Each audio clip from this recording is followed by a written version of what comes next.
Good morning and welcome back to Tuesday Talks at 10:30, a moment in time that was created several years ago. It's meant to be that safe space where you can explore your spiritual path, a place where we touch upon many, many subjects from grief to connecting to not only our spirit, but the spirit world. We talk about our higher selves, meditation, and so much more. Whether you are live on replay or reading the blog, you've arrived at the exact moment that you were meant to be here.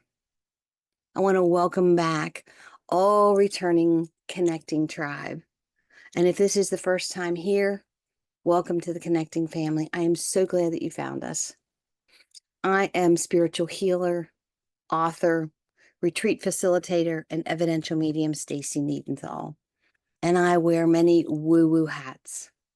My passion is to meet you where you are on your journey of healing and growing and getting aligned.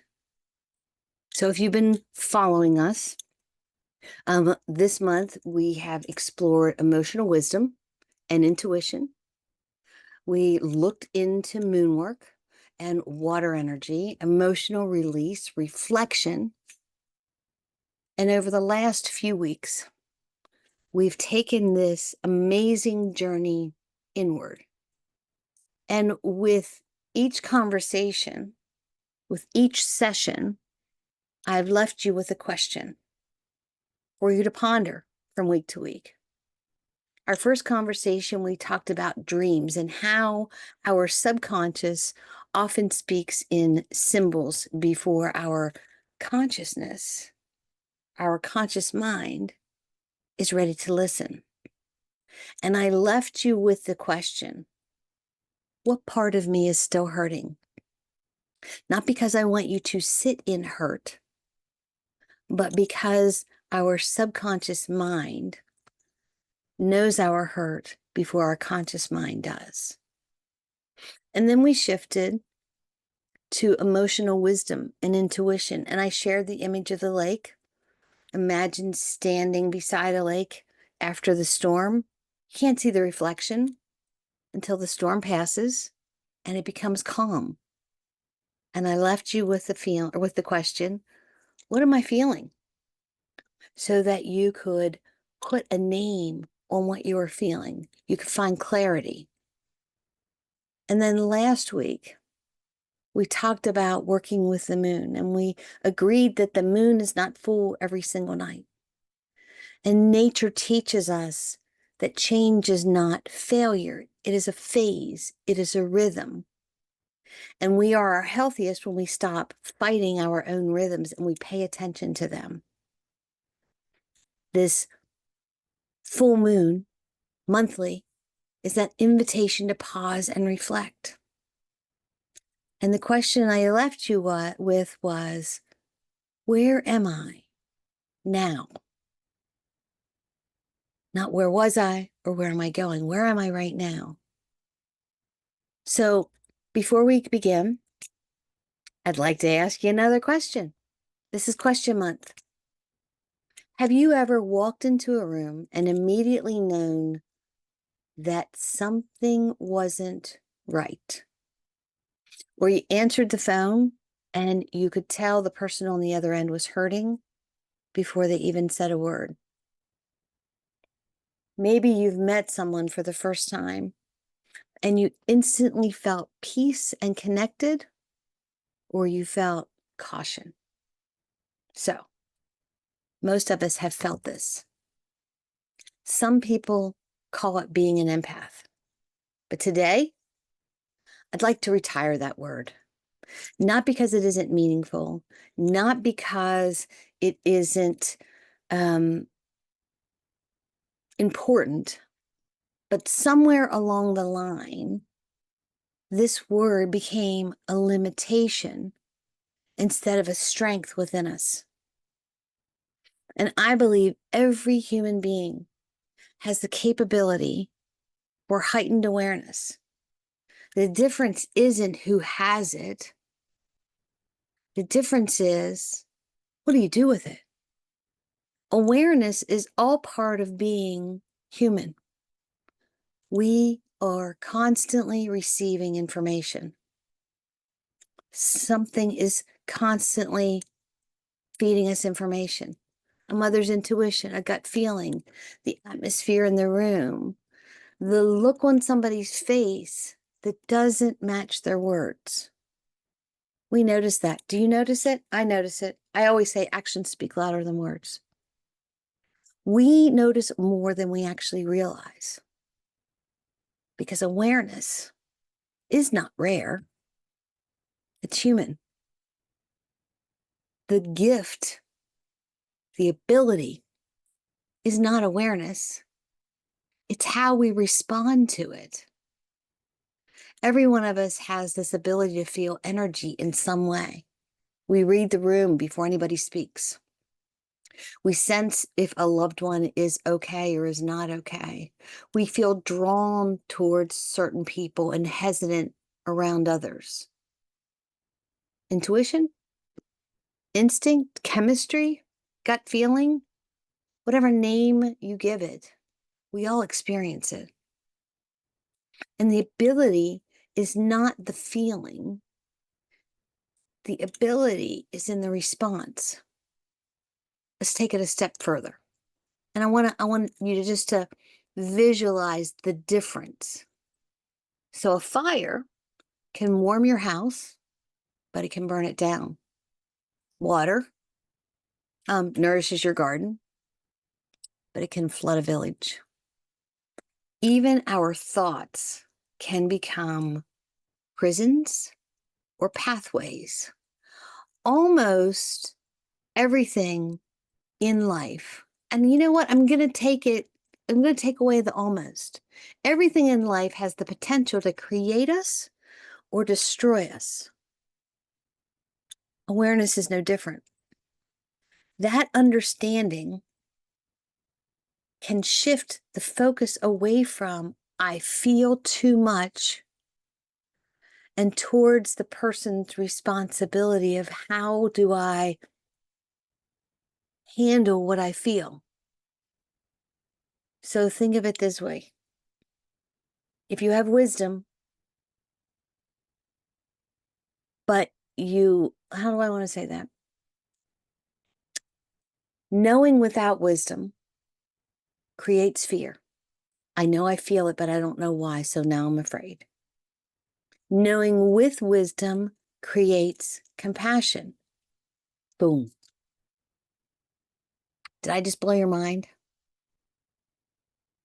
Fear is created when you lack wisdom in the situation. Our mind spirals out of control. And when our mind spirals out of control, our energy gets out of control. So when you notice something,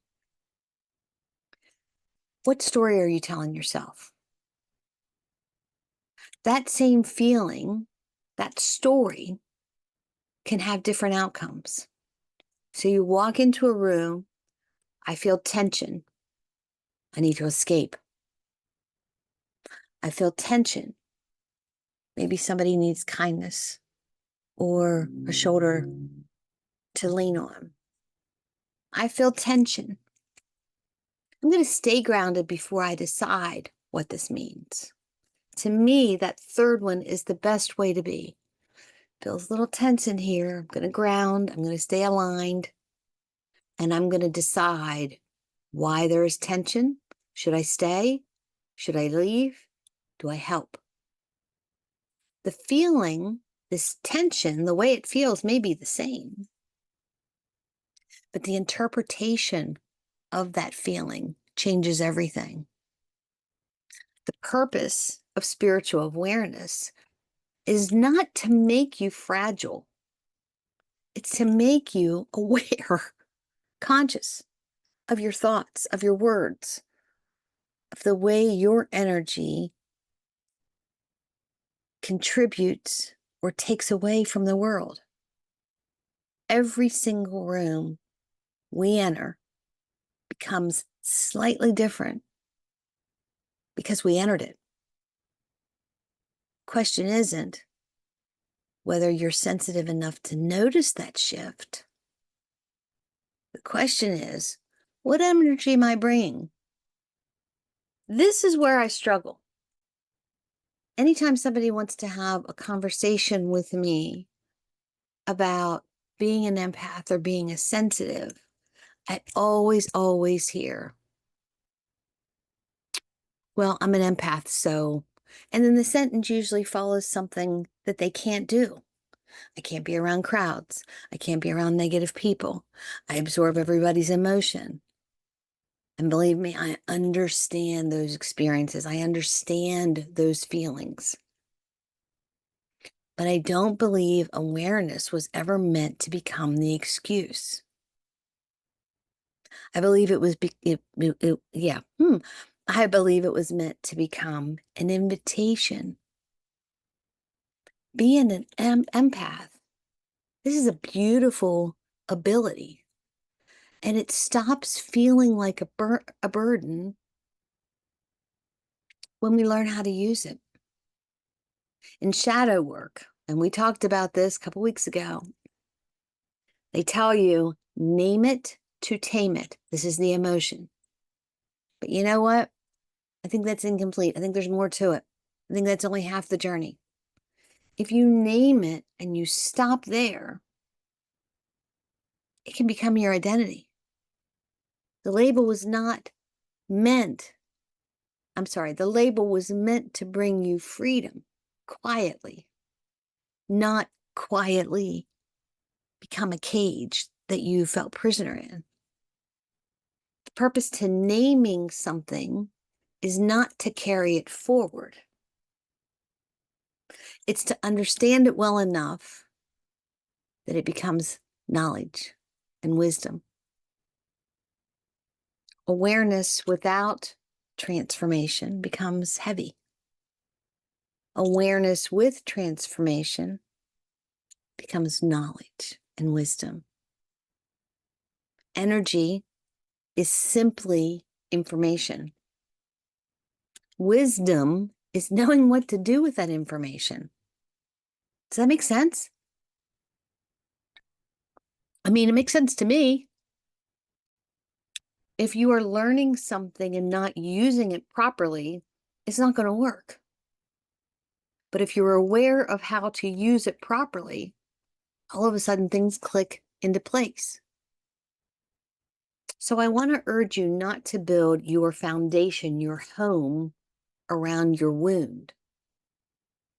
Build a bridge from it. The shadow work, was never meant to become your identity. The wound is not your identity. It was meant to become your educator. Every experience asks us a question. The same experience can either harden our heart or soften it. The difference isn't what happened. The difference is how we choose to move forward with it, what we choose to do with it. Will this become my excuse to hide, or will this become my wisdom to learn and to teach? Everything is information. Nothing has to become your identity. Grief becomes compassion. Fear could be discernment. Sensitivity is awareness. Pain can become purpose.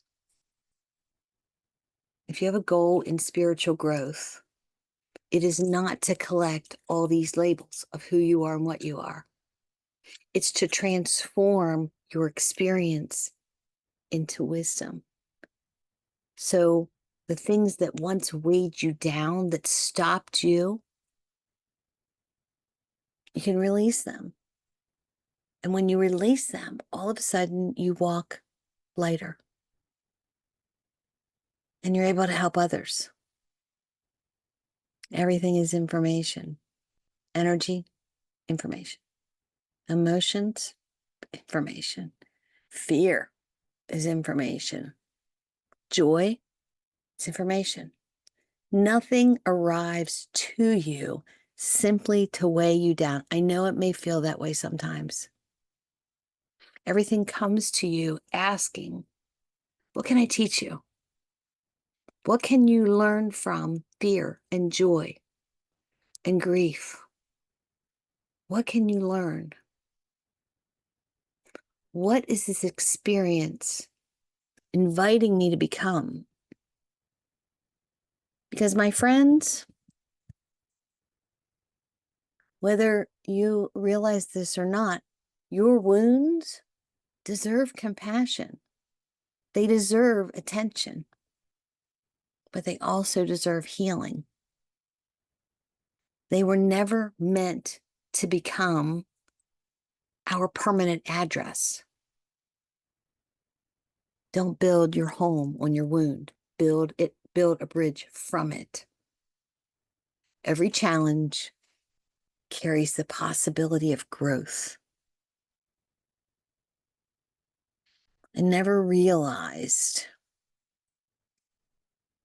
some of the things that I went through, some of the very painful things that I went through. It's now my purpose so that someone else doesn't go through that pain.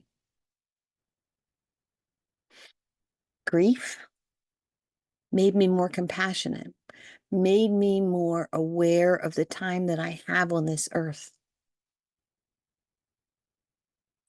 And sensitivity created discernment.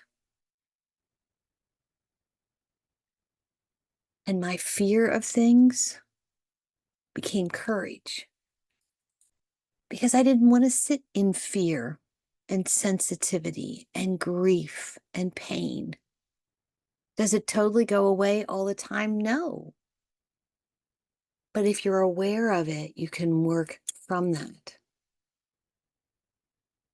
A person who is an empath or a sensitive person without awareness may feel like they are constantly defending themselves from the world. Everything feels like it is their responsibility to fix. Everything is coming at them. But a person who starts to develop the awareness around this, good God, you become like Wonder Woman and her bracelets. You're not using the power to fight everything that comes towards you. You're using the awareness to decide what you allow in, what you deflect, and what you transform. So are you using sensitivity as a shield to hide behind, or as bracelets of wisdom that can help you stand in your own power? You would think I would have a bracelet on. Well, I do have some, but anyway. So I wanted to look a little deeper into this symbolism of Wonder Woman's bracelets. Did you know, and you probably did if you're a Wonder Woman fan, the bracelets were called the bracelets of submission or the bracelets of victory. They're not just a superhero accessory. They represent strength that is controlled by, you got it, wisdom. And then in many versions of her story, the bracelets are forged from this metal from her homeland. And Wonder Woman's Amazon heritage, and it carried many, many meanings. First of all, it was strength with restraint. The bracelets are powerful, but their greatest message is not, I can fight. It is, I have power, and I choose how to use it. They allowed her to block the weapons and protect herself, but they were not primarily weapons themselves. They represent mastery over reaction. Feeling energy is that power. Choosing the response is wisdom. Number two, they represented protection without closing the heart. Wonder Woman does not wear armor because she fears the world. She wears protection because she understands the world. The bracelets, her armor, they don't tell her hide. They tell her stand your ground. She's not thinking, I must protect myself from everyone, but I can remain open while staying rooted within myself. This is Wonder Womanology. Come on, guys. Number 3, turning pain into purpose. I don't want to say this is my favorite one, but it allows me to wrap my head around some of the pain that people go through. It can turn into purpose. And I've seen it many times, and I'm sure you have too. In some interpretations, the bracelets are connected to the Amazon story of hardship and resilience. They symbolize taking what once represented limitations or suffering and transforming it into a source of strength. Bam, I love that.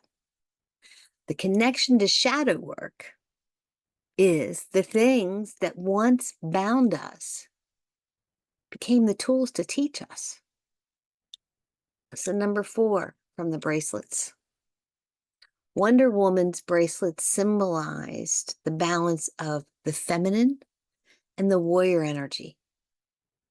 They're this wonderful symbol of these two energies combined. She was the warrior and the healer. And the warrior is courage and boundaries and protection and action. And the healer is compassion and restraint and wisdom and love. She doesn't fight because she hates. She fights because she loves enough to protect herself and others. Protection without isolation is strength. And strength with compassion is power.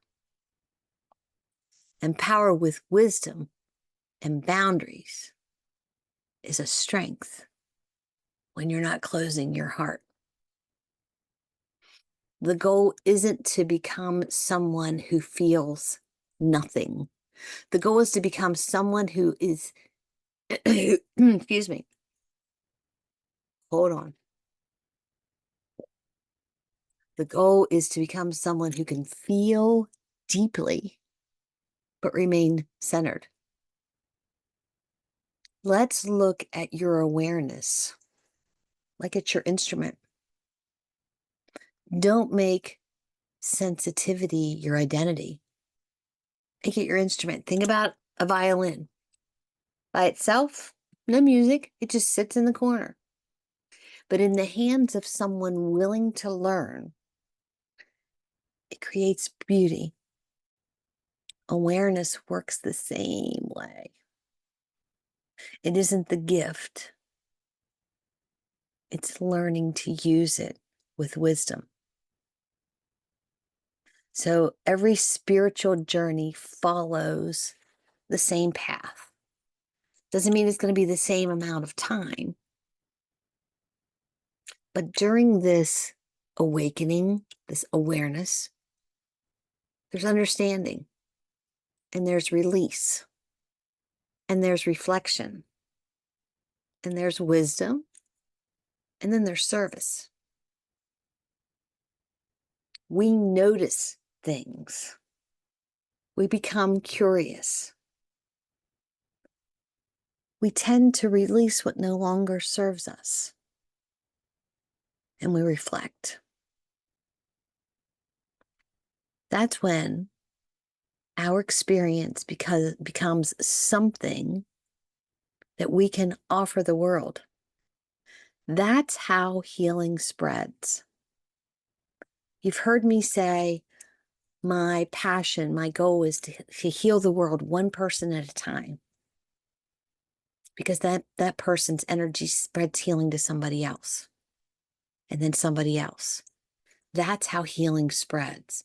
Not because we never struggled, but because we chose to grow through what we noticed and then share what we noticed. I've always loved the image of the lighthouse. It doesn't chase the ships, nor does it absorb the storm, doesn't argue with the waves. It remains anchored in the storm. And because it remains anchored, others find their way home. That's what mature awareness looks like. That's what growth and alignment look like. Not carrying everyone's emotion and hiding from the world. It's standing firmly in your own light so that others can find their way as well. I hope that when you leave here today, this talk has helped you to change the way you talk and you think and you feel. I hope you don't leave saying, I'm an empath. I hope you leave saying, I pay attention, or I choose my thoughts carefully. I transform experience into wisdom, just like Wonder Woman. I bring peace wherever I go because life is always speaking to us. Everything is education. Everything is a learning lesson. Everything is speaking to us. Through grief and spiritual awakening, maybe the thing that breaks us open becomes the thing that helps us serve and grow. I don't want you to leave this talk thinking that you need to protect your energy. Yes, you do. But I want to impress upon you to change it by saying, I need to develop my wisdom and my awareness. Because the full journey is to notice and understand and release and reflect and transform and then be of service. The question isn't whether guidance is present. The question is, are you aware enough to notice, courageous enough to release it, reflective enough to understand it, and wise enough to respond? Perhaps the greatest spiritual gift isn't sensing the energy in the room. I think it's becoming the person whose presence changes the energy in the room. That's awareness. That's wisdom. And that's how we quietly change the world. The world doesn't need more people hiding because they feel too deeply and they're afraid or they don't know. The world needs people who have learned how to transform what they feel into compassion. It needs people who can walk into a room and bring peace instead of chaos or instead of absorbing the chaos. People who don't just sense energy around them, but they become the energy that you hope the world sees and that you want to see in the world. And that's when you realize your sensitivity was never meant to be a wall between you and the world. It was meant to become that bridge, that doorway, that window to help you to see the path to live the life you love and love the life you live. Think about those questions that I gave to you. The questions all through July. And start to tune into your own energy. and see what changes around you. Guys, thank you so much for popping in today. I hope you have a magical day. I love you all so much. And I will see you next week. Gosh, it's going to be August and we will have a new theme. And I will, I'm not sure. I'm not sure what the theme is. I was going to start to be enlightened or enlighten you with that, but I can't remember. So I will see you next week. Until then, have a magical, magical day. Peace out. I love you all. See you then. Bye bye.